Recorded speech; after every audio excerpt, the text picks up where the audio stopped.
Cheguei num lugar aqui chamado Water Blow e parece que é um lugar onde o mar se choca com as rochas e é um parque bem legal aqui, bem bonito. Vamos dar uma girada pelo local.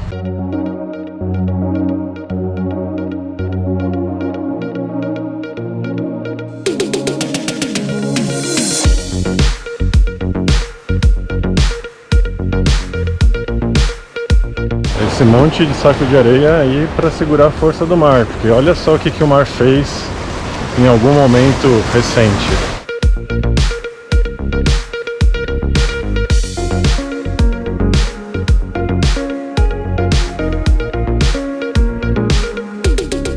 Bem, esse caminho pelo jeito está fechado. Eu quero procurar esse Water Blow aí e, bem, tem outro caminho ali do lado. Vamos lá conferir. Não é aqui o que eu estou procurando. Eu acabei de encontrar uma pessoa que eu cruzei no caminho, ela falou que não é aqui, é outro lugar. Agora eu vou explorar aqui um pouquinho e tentar encontrar a tal do mar que explode nas rochas.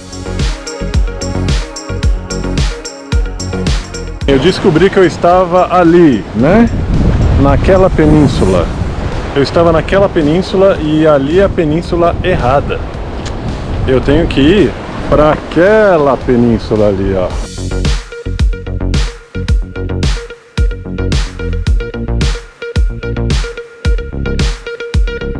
Achei o Water Blow, finalmente. Só que eu não sabia, tem que pagar.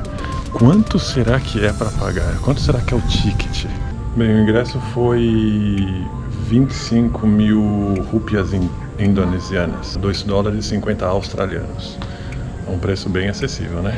Bem, vamos lá ver. Ela me disse, ela foi bem sincera. Ela falou que agora não tá tendo ondas grandes, mas eu tô aqui, não vou voltar outro dia, então eu vou visitar assim mesmo.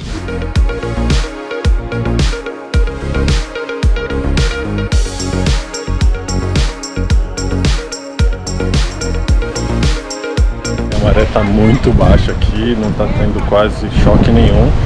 Mas dá para perceber aqui pelo ambiente que o mar chega até aqui, né? Quando tá forte.